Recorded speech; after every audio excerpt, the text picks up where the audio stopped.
జాతరలో భక్తులకు మెరుగైన సౌకర్యాలు కల్పిస్తున్నట్లు రాష్ట్ర రవాణా మరియు బీసీ సంక్షేమ శాఖ మంత్రి పొన్నం ప్రభాకర్, రాష్ట్ర పంచాయతీరాజ్ గ్రామీణాభివృద్ధి, స్త్రీ శిశు సంక్షేమ శాఖ మంత్రి దనసరి అనసూయ సీతక్క అన్నారు.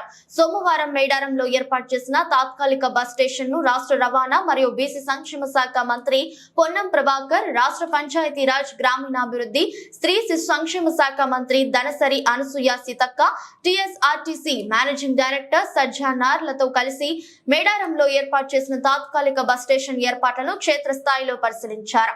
అనంతరం మేడారం హరిత హోటల్లో అధికారులతో సమీక్ష సమావేశం నిర్వహించి ఈ సందర్భంగా మంత్రి పొన్నం మాట్లాడుతూ, మేడారం దేశంలోనే పెద్ద వనజాతరని, ఏ ఒక్క భక్తులకు ఇబ్బంది లేకుండా చూడాలని భక్తుల సౌకర్యార్థం అన్ని శాఖలు సమన్వయంతో జాతర ఏర్పాట్లు చేశాయి. కొన్ని చిన్న చిన్న వనులు తప్ప అన్ని పూర్తయ్యాయన్నారు. మేడారం జాతరకు వచ్చే సామాన్య భక్తులకు, విఐపీలకు ఎలాంటి ఇబ్బంది లేకుండా ఏర్పాట్లు చేశామన్నారు. జాతరకు వచ్చే సామాన్య భక్తుల కోసం 6000 బస్సులు ఏర్పాటు చేశామన్నారు. ఆదివాసీ సంప్రదాయం ప్రకారం జాతర నిర్వహణ జరుగుతుందన్నారు. 16వ తేదీ నుంచి ఆర్టీసీ క్యాంప్ భక్తులకు అందుబాటులో ఉంటుందన్నారు. రాష్ట్ర ప్రభుత్వం ఆదేశాల మేరకు ప్రజలకు మౌలిక సదుపాయాలు ఏర్పాటు చేస్తున్నామని, శ్రీ సమ్మక్క సారలమ్మ మహా జాతరకు ఆర్టీసీ భక్తుల ప్రయాణం కోసం 6000 బస్సులను సిద్ధం చేస్తుందన్నారు. జాతర సమయంలో సమస్యలు రాకుండా చూడటం కోసం ఆర్టీసీ ఎండీ ఆధ్వర్యంలో ప్రత్యేకంగా 10 బృందాలను ఏర్పాటు చేశామని తెలిపారు. రాష్ట్ర ప్రభుత్వం హామీ ఇచ్చిన ప్రకారం జాతర సమయంలో కూడా మహిళలకు ఉచిత ప్రయాణ సౌకర్యం కల్పిస్తున్నామని, ఇప్పటి వరకు రాష్ట్ర వ్యాప్తంగా 14.50 కోట్ల మంది మహిళలు ఆర్టీసీ ద్వారా ఉచితంగా ప్రయాణించారని అన్నారు. ఇంకా వెడల్పు కూడా ఇబ్బంది పడకుండా క్యూ లైన్స్ కూడా బెటర్ గా చేసుకుంటున్నారు. వారు కూడా ఎంపీ గారు కూడా వాళ్ళ ఆర్టీసీ శాఖ మంత్రులు కూడా ఇక్కడికి వచ్చి ఇంత క్షుణ్ణంగా క్షేత్రస్థాయిలో పరిశీలించినందుకు వారికి ప్రత్యేకంగా ధన్యవాదాలు, నమస్కారాలు తెలియజేస్తా ఉన్నాను. మీడియా సోదరులు కూడా ఎప్పటికప్పుడు జాతర యొక్క వైభవంతో పాటు జాతర నిర్వహణ డేట్లను కూడా కొంత పబ్లిక్లోకి తీసుకెళ్లాల్సినటువంటి అవసరం ఉందని మీకు అందరికీ తెలియజేస్తూ అందరికీ నమస్కారాలు, ధన్యవాదాలు. అదేవిధంగా మహిళా ప్రయాణికులు కూడా పెద్ద ఎత్తున వస్తున్నారు. ఈ అవకాశం ఉంది. సో డ్రింకింగ్ వాటర్ దాని మీద మేము స్పెషల్ ఫోకస్ కూడా పెట్టడం జరిగింది. అదేవిధంగా పత్రికా మీడియా సోదరులు కానీ, పూజారులు కానీ, మన పోలీస్ డిపార్ట్మెంట్ ద్వారా కూడా మేము అందరి నుంచి మరి కొన్ని అంటే మఫ్టీలో పెట్టి కొంత అధికారుల అంటే ఒపీనియన్స్ కూడా, పబ్లిక్ ఒపీనియన్స్ కూడా మేము తీసుకుంటా ఉన్నాం. ప్రతి రివ్యూలో ఎక్కడెక్కడ మనకు నెగిటివ్ పాయింట్స్ ఉన్నాయి, ఎక్కడెక్కడ మనం బాగా చేయాలనేది.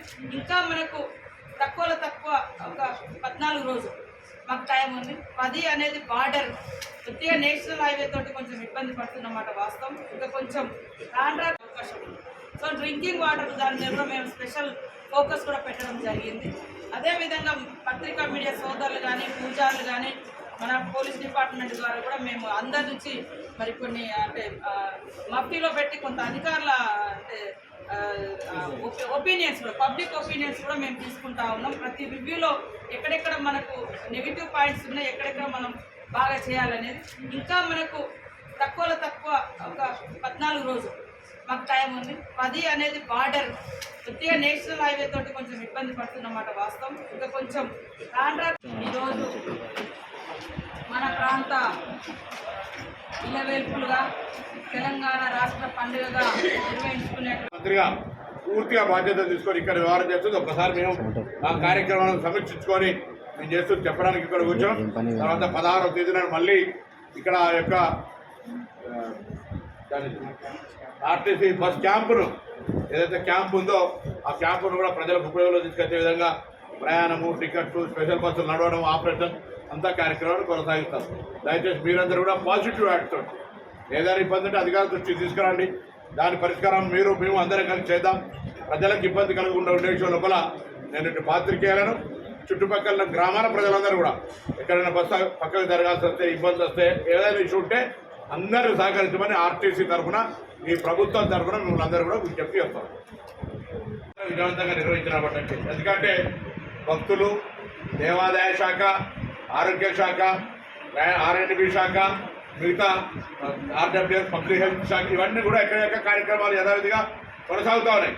రవాణా రావడం పోవడానికి సంబంధించిన విషయంలో కూడా మిగతా జాతరలకు, మిగతా ప్రాంతాలకు ఇక్కడ ఒక పెద్ద తేడా ఉంది. ఏ దేవాలయానికి వెళ్ళినా కూడా అంటే ఇంత పెద్ద దేవాలయంగా చూస్తుంది, ఖచ్చితంగా టికెట్లు అనేది ఉంటుంది. కానీ రూపాయి ఖర్చు లేకుండా దేవుడి దగ్గరికి నేరుగా ప్రవేశించేటువంటి అవకాశము మరి సామాన్యులకు కూడా దర్శించుకునేటువంటి అవకాశం మన సమ్మక్క సారలమ్మ దగ్గర ఉంది. అదేవిధంగా మరి ప్రకృతిలో విలీనమై ప్రకృతి దేవతలుగా విరాజిల్లుతూ భక్తుల యొక్క కోరికలను కొంగు బంగారంలా తీరుస్తున్నారు. కాబట్టే మారుమూల అటవీ ప్రాంతంలో మన ములుగు జిల్లాలోని మరి మారుమూల అటవీ ప్రాంతంలో వెలిసినటువంటి సమ్మక్క సారలమ్మ దగ్గరికి వివిధ రాష్ట్రాలతో పాటు వివిధ దేశాల నుంచి కూడా భక్తులు వాళ్ళ సమాచారం తెలియక కూడా కొంత ఇబ్బంది పడుతున్నటువంటి పరిస్థితి. దానికోసం మేము పదే పదే ఫిబ్రవరి అదేవిధంగా డిప్యూటీ సీఎం గారు మా క్యాబినెట్ అంతా కూడా ఫస్ట్ విడత 75 కోట్ల విడుదల చేయడం జరిగింది. తర్వాత 35 కోట్లతో జీవో ఇవ్వడం జరిగింది. అంటే భక్తుల సౌకర్యాలకు ఎక్కడ కూడా భంగం కలగకుండా, ఎక్కడ కూడా ఇబ్బంది రాకుండా ఎట్లా వీలైతే అట్లా సక్రమంగా నిజాయితీతో నాణ్యతతో మరి ఎక్కడికక్కడ రివ్యూలు చేసుకుని ఫండ్స్ రిలీజ్ చేసేటువంటి అధికారం అవకాశం కలెక్టర్ గారికి ఇవ్వడం జరిగింది. వారానికి ఒకసారి మేము రివ్యూ కూడా పెట్టుకుంటున్నాం. ఇప్పటి వరకు కూడా పూర్తి స్థాయిలో పనులన్నీ కూడా కంప్లీట్ అయినాయి. ఇంకొక నేషనల్ హైవే అండ్ ఇక్కడ కొద్దిగా ఒక సీసీ రోడ్ ఒకటి ఉంది. టాయిలెట్స్ అనేది ఎందుకంటే పెద్ద ఎత్తున భక్తులు వచ్చినప్పుడు అందుబాటులోకి తీసుకురావడం మనకు మొదటి నుంచి రావచ్చు. ఎలాంటి కుల మత ప్రాంత వివక్షతలు లేదా తేడాలు మరి వేరే భిన్నమైనటువంటి ఆలోచన లేదు. ప్రకృతి వనదేవతల ముందు అందరూ కూడా భక్తులే అనే సందర్భంగా మేము ఆహ్వానిస్తూ ఉన్నాం. ఎందుకంటే ఒక్కొక్క నమ్మకం ఒక్కొక్క రకంగా ఉంది.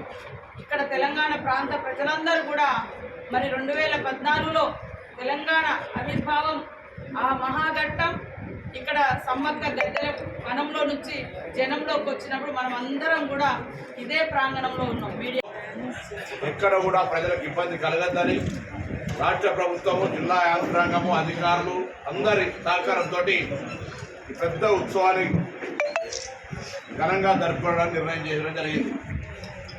వాస్తవంగా జాతీయ పండుగ జరగాలనే మా ఆర్టీసీ అన్నకు ముఖ్యంగా సజ్జనార్ సార్ కూడా దాన్ని యాక్సెప్ట్ చేసి మరి అంత స్టిమ్యులేషన్ చేస్తున్నారు. వారు ఇంతమందిని తీసుకురావడం, ఇన్ని బస్సెస్ ఏర్పాటు చేయడం, 6000 బస్సులు అంటే చాలా. ఎందుకంటే ఆర్టీసీ వ్యవస్థ గతంలో చాలా ఇబ్బందులలోకి వెళ్ళింది. తర్వాత ఇప్పుడిప్పుడు మరి బయటికి తీస్తూ ఉన్నారు ఆర్టీసీ శాఖ వారు కానీ గవర్నమెంట్ కానీ. ఈ టైంలో మరి కొంత ప్రైవేట్ వాళ్ళు కూడా ఖచ్చితంగా మరి ఆర్టీసీకి ఉదారంతో ప్రైవేట్ బస్సులను కూడా ఇవ్వాలని ప్రైవేట్ యాజమాన్యాలను కూడా కోరుతా ఉన్నాం. అందరికీ నమస్కారం. పోలీస్ అధికారులతో రివ్యూ చేసుకోవడం జరిగింది. ఏది ఏమైనా అందరూ కూడా మన ఇంట్లో పండుగ, మన ఊరి పండుగ, మన రాష్ట్ర పండుగ. 96లో ఇది స్టేట్ ఫెస్టివల్గా కూడా అనౌన్స్ చేసి ఉన్నాం. నేషనల్ ఫెస్టివల్ కోసం అప్పటి నుంచి మనం అందరం కూడా ఉమ్మడి వరంగల్ జిల్లాలో ఉన్నటువంటి పత్రికలు, మీడియా, ప్రజాప్రతినిధులు, అధికారులు అందరూ, ప్రజలు, ఆదివాసీలు అందరూ కూడా కోరుకుంటారు. ఎందుకంటే కమ్యూనికేషన్ అనేది లేకుండా పోతుంది. ఇతర రాష్ట్రాలలో ఇప్పుడు ఛత్తీస్గఢ్, మధ్యప్రదేశ్, ఒరిస్సా, జార్ఖండ్, బెంగాల్, మహారాష్ట్ర లేదా ఆంధ్ర ఇట్లా వస్తే వాళ్ళకి సమాచారం నేషనల్ ఫెస్టివల్గా ఉంటే నేషనల్ స్థాయిలో ఫోకస్ ఉంటుంది, సమాచారం వస్తుంది. చాలామంది ఇప్పుడు బయట వాళ్ళు ఇప్పుడే జాతర ఏమో అనుకొని కూడా వచ్చిపోయే టైము, జాతర టైమింగ్స్ తెలియక కూడా, డేట్స్ తెలియక కూడా ముందు వచ్చిపోతున్నటువంటి పరిస్థితి. కొంత డెవలప్మెంట్ యాక్టివిటీస్ కూడా గవర్నమెంట్ ఇస్తుంది, సెంట్రల్ గవర్నమెంట్ ఫోకస్ ఉంటాయని కూడా ఆలోచనతో చేస్తా ఉన్నా. నేను గతంలో రాష్ట్రపతి గారు వచ్చినప్పుడు కూడా వారితో నేను ప్రోటోకాల్ 5 days ఉండడం జరిగింది. వారికి కూడా ఇన్విటేషన్ ఇచ్చినాము. ఈ జాతరకు సంబంధించినటువంటి నేషనల్ ఫెస్టివల్గా కూడా అనౌన్స్ చేయాలని. ఈ మధ్య కాలంలో ఇక్కడ ఒక ఉపన్యాసంలో కూడా వారు కూడా మన సమ్మక్క సారలమ్మ జాతర పేరు కూడా తీసుకోవడం జరిగింది. తప్పకుండా ఈ జాతరలో ప్రకటిస్తారని ఆశాభావాన్ని వ్యక్తం చేస్తూ ఉన్నాం. ఇప్పటి వరకు పంచాయతీరాజ్ నుంచి అక్కడ కమిషనర్ గారు వచ్చారు. ఈరోజు మన ఎండి సజ్జనార్ గారు, మనందరికీ తెలుసు, మన వరంగల్ ఉమ్మడి వరంగల్ జిల్లాతో వారికి ప్రత్యేకమైనటువంటి అనుబంధం ఉంది.